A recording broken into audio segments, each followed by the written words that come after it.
नमस्कार दर्शकों, आपका स्वागत है मेरे चैनल भाग्य बाय फेट एंड फॉर्चून में। और आज मैं जो आपके लिए वीडियो लेके आई हूँ वो भी नक्षत्र से ही संबंधित है। नक्षत्र से संबंधित कई वीडियो मैं बना चुकी हूँ और एक वीडियो में मैंने आपको बताया भी है कि किस तरह आप अपना नक्षत्र जान सकते हैं। आज के वीडियो में मैं बताऊँगी कि जो पुष्य नक्षत्र है, जो नक्षत्र श्रृंखला का 8वां नक्षत्र है। हमारे जो 27 नक्षत्र होते हैं इसमें ये 8वें नंबर पर आता है।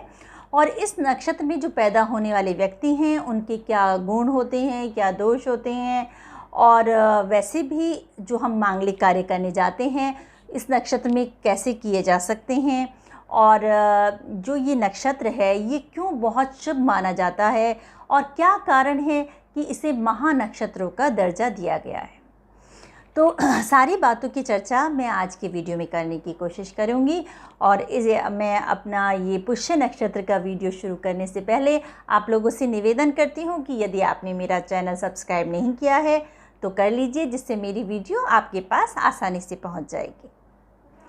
तो पुष्य नक्षत्र जो है ये कर्क राशि में पाया जाता है और ये एक महानक्षत्र है। श्री कृष्ण ने तो गीता के उपदेश देते हुए कहा भी है कि जिस प्रकार मैं वृक्षों में पीपल हूँ उसी तरह से जो नक्षत्रों में मैं पौष नक्षत्र हूँ। ऐसा उन्होंने क्यों कहा, इसके पीछे एक बहुत बड़ा कारण ये है कि ये जो नक्षत्र है पुष्य नक्षत्र, ये पूरा का पूरा जो है कर्क राशि में आता है और शनि इसका स्वामी है और जो इसके देवता हैं वो गुरु हैं। तो जिस नक्षत्र के देवता गुरु हैं और कृष्ण तो गुरु के रूप हैं और चंद्रमा जिस जो है उसका राशि का स्वामी है, तो जहाँ चंद्र और गुरु का एक बहुत ही अच्छा समन्वय है। तो इस तरह से जो ये नक्षत्र है विशेष है, क्योंकि ऐसा माना जाता है कि जो देवता होते हैं जिस नक्षत्र के उसका विशेष प्रभाव होता है उस नक्षत्र पर। तो गुरु का इस पर विशेष प्रभाव है और राशि इसकी जो है चंद्रमा की राशि है कर्क, और ये पूरा नक्षत्र कर्क राशि में होता है और शनि इसके स्वामी हैं। यानी जो व्यक्ति पुष्य नक्षत्र में पैदा हुए हैं उनकी जो दशाएं हैं, महादशा जो है वो शनि से प्रारंभ होगी। जो पुष्य नक्षत्र में आप कोई भी मांगलिक कार्य कर सकते हैं और सिवाय शादी के। शादी का कार्य पुष्य नक्षत्र में नहीं करना चाहिए, ऐसा वर्जित है। शायद इसका कारण ये रहा होगा कि शनि इसके जो है स्वामी हैं, तो शनि की नक्षत्र में विवाह नहीं करते। और जो पुष्य नक्षत्र है वो एक विशेष नक्षत्र है जैसे मैंने आपको बताया, लेकिन जो इसमें पैदा होते हैं उनमें क्या विशेष गुण होते हैं। पुष्य नक्षत्र का क्योंकि साइन जो है वो गाय का थन है, यानी गाय का स्तन है, और गाय का स्तन हमें दिखाता है कि दूध, संपन्नता, ये सब हमको दर्शाता है। और माँ, तो माँ जो है पोषण का कार्य करती है, अपने जो भी उनके घर में जो सदस्य होते हैं उनका पोषण करती है। और जो दूध है वो समृद्धि का प्रतीक है। हमारे समाज में शुरू से ही दूध को समृद्धि का प्रतीक माना गया है। तो इस तरह से इस नक्षत्र में पैदा होने वाले व्यक्ति समृद्धि वाले होते हैं, यानी उनमें समृद्धि प्राप्त करते हैं वो, और अपने जो घर में जो अपने आसपास के जो लोग हैं उनका वो पोषण करते हैं। पुष्य नक्षत्र के वाले व्यक्ति बहुत ही मानवीय गुण लिए हुए होते हैं। उनमें बहुत मतलब जो है सच्चाई होती है, वो अपनी बात सच्चाई में विश्वास रखते हैं, वो झूठे लोगों को पसंद भी नहीं करते और बहुत धार्मिक होते हैं क्योंकि गुरु उनके देव हैं। और ये तो इस कारण से ये बहुत ही धार्मिक होते हैं। गुरु और चंद्रमा का समन्वय है इस नक्षत्र में, तो ये धर्म के प्रति इनका विशेष लगाव होता है। कभी कभी इनका धर्म जो है कट्टर भी हो जाते हैं, लेकिन धर्म के प्रति इनका विशेष लगाव होता है। ये अपने लोगों का कभी कभी ये ज़िद्दी भी हो जाते हैं और अपने लोगों का भला करना चाहते हैं। कोई भी मित्र है, यदि इन्होंने उसकी सहायता करने की सोच ली तो उसकी सहायता करेंगे।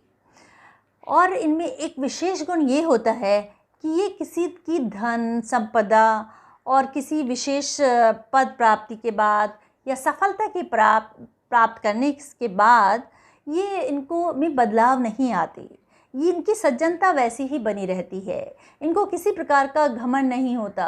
ये अपनी जीवन जो है उसी तरह से जीना चाहते हैं।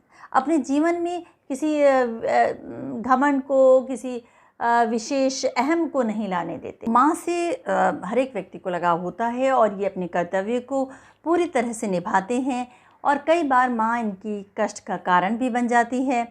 और शनि की स्थिति आपकी कुंडली में कैसी है, पुष्य नक्षत्र वालों की, उससे निर्भर करता है कि आपका जीवन का सोचने का तरीका कैसा होगा। ये बहुत ही डीप थिंकर होते हैं, क्योंकि शनि और चंद्रमा का इसमें समन्वय भी है साथ में, क्योंकि शनि इसका स्वामी है और चंद्रमा राशि है इसकी। लेकिन कुछ लोग इसे विष योग भी मानते हैं, लेकिन मेरा मानना है कि ये लोग बहुत ही डीप थिंकर होते हैं और अच्छे बोल सकते हैं, तो इस कारण से ये अध्यापन का क्षेत्र में भी जा सकते हैं। अध्यापन का क्षेत्र, दूध का क्षेत्र और इस तरह का जो क्षेत्र है ये इनको भाता है। लेकिन प्रोफेशन को जज करने से पहले हमें कुंडली का, ग्रहों की स्थिति और कुंडली में जो नक्षत्र है आपका, उसको भी देखना पड़ता है, क्योंकि ये जो नक्षत्र है, जन्म नक्षत्र, हमें सामान्य जानकारी देता है। और पुष्य नक्षत्र क्योंकि बहुत ही शुभ नक्षत्र है, और इस नक्षत्र में पैदा होने वाले व्यक्ति बहुत ही मानववादी होते हैं, मानवतावादी होते हैं। उनमें सबके प्रति प्रेम होता है और दया की भावना होती है। लेकिन कभी कभी आपकी शनि की स्थिति अनुकूल नहीं होने से नेगेटिव इफ़ेक्ट आ सकता है। पुष्य नक्षत्र वाले का जो गण है वो देवगण होता है और मध्य नाड़ी होती है, और है और डे इस नक्षत्र का जो है वह अक्षर है। यानी आप कोई बिजनेस करने जा रहे हैं, इस नक्षत्र में यदि आपने कोई कार्य शुरू किया है तो उसमें है और डे से आप नाम रख सकते हैं। लेकिन ये ध्यान रखें कि यदि आपका जन्म नक्षत्र पुष्य नक्षत्र है तो आप उस नक्षत्र में कार्य ना शुरू करें। ये शुभ कार्य पुष्य नक्षत्र में किए जाते हैं, लेकिन ये उन लोगों के लिए हैं जिनका नक्षत्र पुष्य नक्षत्र नहीं है। लेकिन जिनका खुद का जन्म नक्षत्र पुष्य है वो ये कार्य ना करें। शुभ कार्य, कोई भी कार्य जो है उस नक्षत्र में नहीं किया जाता है। पुष्य नक्षत्र का जो मतलब क्या है, पोषण, यानी आपको जो है सबको पोषण करना। और पुष्प भी इसका बहुत लोग मतलब लगाते हैं कि फूल भी इसका अर्थ निकाला जाता है। तो यानी और कुछ लोग मानते हैं, कुछ विद्वानों का मानना है कि पुष्य नक्षत्र से मतलब पुष्ट यानी स्वस्थ। तो इस नक्षत्र में पैदा होने वाले व्यक्ति ज़्यादातर स्वस्थ और सुंदर पाए गए हैं। ये जो नक्षत्र है तीर के समान दिखाई देता है आसमान में, और पश्चिम इसकी दिशा है। और ये नक्षत्र बहुत ही शुभ माना जाता है, और कोई भी मांगलिक कार्य, व्यापार से संबंधित कार्य और कुछ भी आपका जो नया कार्य आप कर सकते हैं, कोई बीमारी से संबंधित इलाज कराने जा रहे हों तो इस नक्षत्र में आप शुरू कर सकते हैं। पुष्य नक्षत्र में पैदा हुए व्यक्तियों में एक गुण और भी होता है कि जो भी इनके साथी होते हैं, चाहे ये व्यापार से संबंधित साथी हों या इनके लाइफ पार्टनर हो, उनसे इनको कभी कभी कुछ ना कुछ प्रॉब्लम अवश्य हो जाती है, और उनसे उनका प्रभाव भी इनके ऊपर बहुत होता है। लेकिन कभी कभी इनको उनसे कुछ ना कुछ प्रॉब्लम हो जाती है। तो वैसे तो हर एक व्यक्ति को अपने जो है लाइफ पार्टनर से और जो बिज़नेस पार्टनर से प्रॉब्लम हो जाती है, लेकिन इनकी कुंडली में इस तरह का योग है। तो इस प्रकार आपको मेरी ये वीडियो कैसी लग रही है आप मेरे कमेंट बॉक्स में ज़रूर डालिए, और शेयर और लाइक भी कीजिए, और यदि आपने सब्सक्राइब नहीं किया है तो कर लीजिए। थैंक यू, धन्यवाद, नमस्कार।